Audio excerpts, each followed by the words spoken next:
Good afternoon, everyone. Welcome to this week's episode of Getting in a College Coach Conversation. Now, this is really kind of a funky scenario for me because right now it's October. We're recording this on October 27th, and I've got all these essays from students in my box, and they're really anxious about these November 1st early action deadlines, but you're listening to the show on November 4th. So that's not a concern to you at this point, but it still is for me. So I'm going to try and channel my future self and really think about being past these deadlines as we work through today's conversation. And I congratulate you all on being through that November 1st deadline if you're the parent of a senior, or if you yourself are a senior who has submitted those early college applications.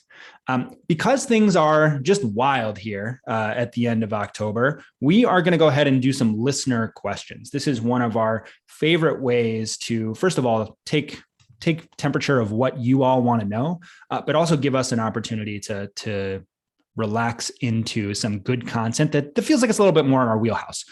So joining us today, as always, Shannon, do you ever let anyone else come on and do Q&A?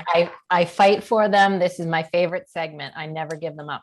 I totally understand that. Like when I see that there's a listener Q&A and Sally's doing it or Beth is doing it, I'm like secretly very angry because the reality is that like as hosts, we most often have to ask the questions, but the Q&A is like the one chance for us to answer the questions. And yeah, we all love to talk. Anyway, Shannon Vasconcelos is here as she is for all Q&A questions. She's wonderful. You all know her. You're like a star of the show, obviously, yeah. Like an Andy Richter of Getting in a College Coach Conversation.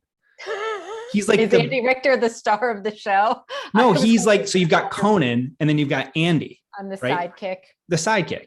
Yeah. But not like an I like it. Okay, good. You know what? Let's make you the star. We're going to start with a question for you. Okay. This is from Milana from YouTube. So she says, thank you for your tips on completing the Fafsa and the profiles. It's the free application for federal student aid and the CSS profile.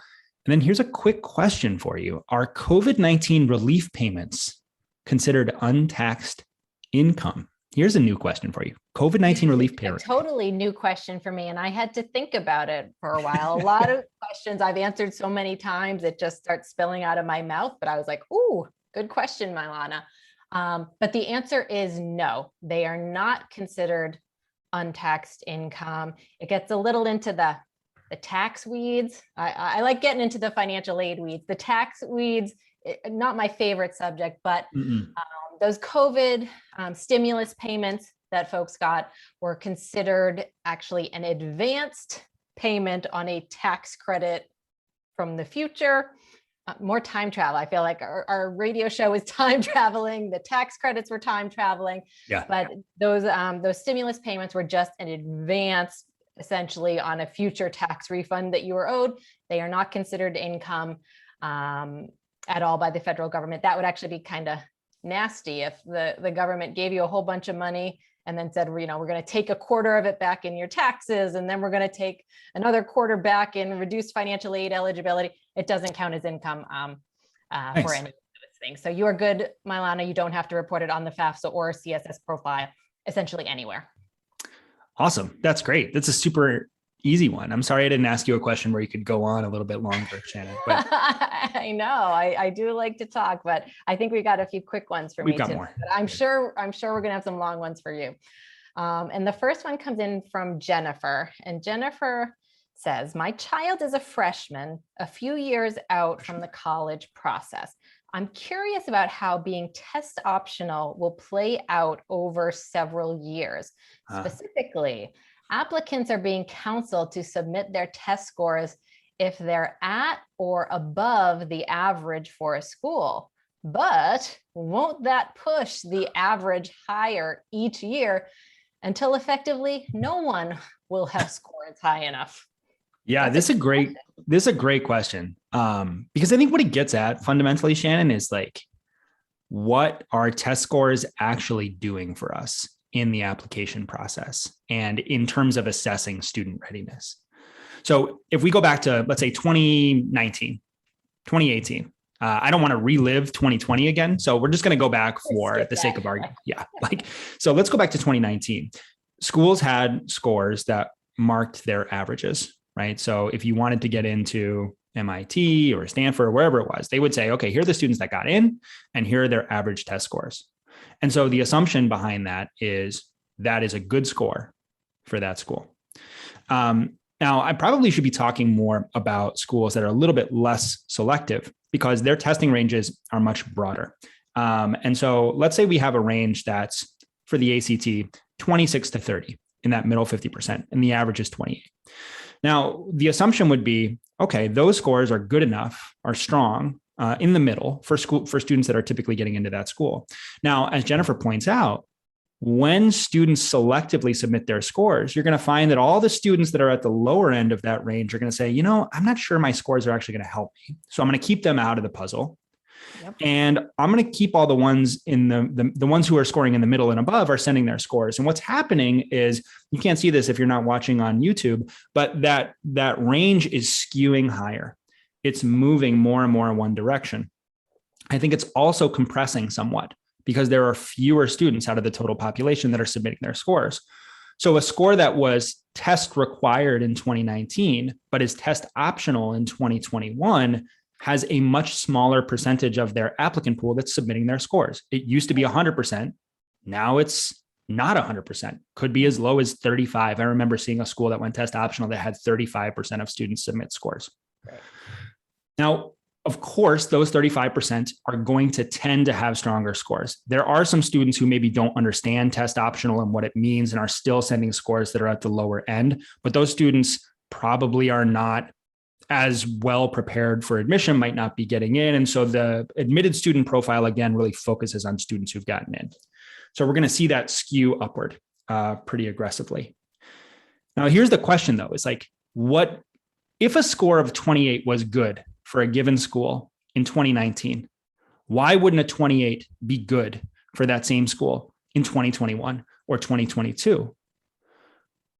So I don't know. So Shannon, I think it's kind of funky because it's like, is a score good because of where it lands in the applicant pool for a school, or is a score good given what colleges are looking for from a student's academic readiness to be able to tackle the challenge of that institution?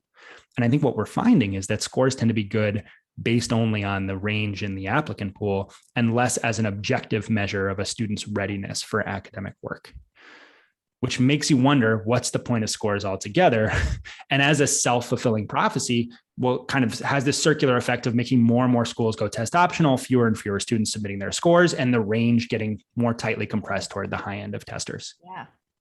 Yeah. So I don't know, Jennifer. I don't know what it's going to look like over the next couple of years, but I think you should just go and do some sleuthing right now, because you can find common data sets for schools going back to 2019, 2018. Look at what those test ranges were in the late 2010s, and look what those test ranges will be in the early 2020s, and see if you're finding that there's a shift moving in one particular direction. We are certainly seeing it just in terms of the admitted student profile for handfuls of schools that used to be 31 to 35 middle range that are now 33 to 36 is the middle range, which is just a really, really sharp difference. So yeah, I guess like the literal question Jennifer asked is, won't that push the average higher every year? Yes. Yes. Yes. One word answer. And it pushes everybody towards a ceiling, right? Because the reality is that there is a maximum score, a 36 on an ACT, a 1600 on an SAT. You can't do better than that.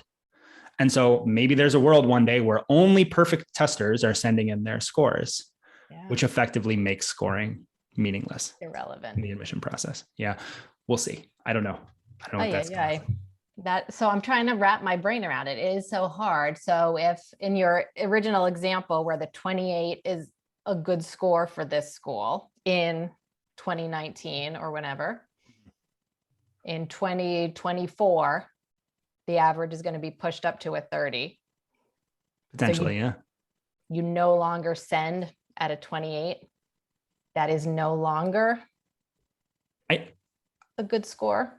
I think we've got a question a little bit later about whether to choose to send scores or not. And I think like the question about what you do as an individual student in this context has a lot more attached to your overall profile, what you think about doing. Right.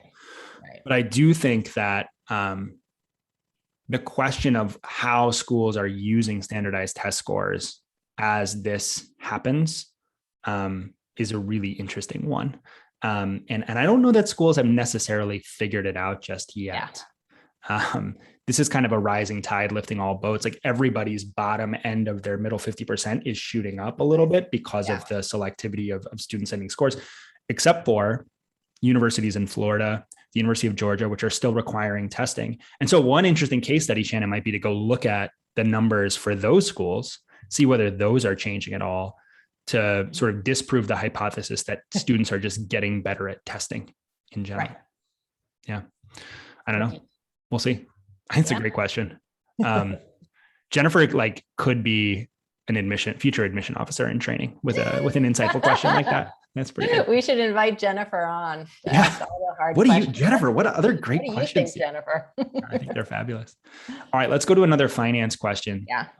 This one's from Lisa, also came through YouTube, which is really cool to see that we're getting so many questions on YouTube. And if you go to our channel and want to ask questions in that space, please feel free. We'll answer them on the show here. Do you need to report disability benefits on the FAFSA? I'm a disabled vet. All of my benefits are untaxable, $3,400 a month. Does that count? Great question. It is. And unfortunately, the answer for Lisa is that those benefits do count. You do have to report those as income on the FAFSA. It can get a little bit confusing. The FAFSA, the biggest number generally on a FAFSA for most folks is your adjusted gross income. They're pulling much of the income information right off of your tax return. There's a tool within the FAFSA called the IRS data retrieval tool, where give or take, you're kind of pressing a button and it imports all of your information right off of your tax return.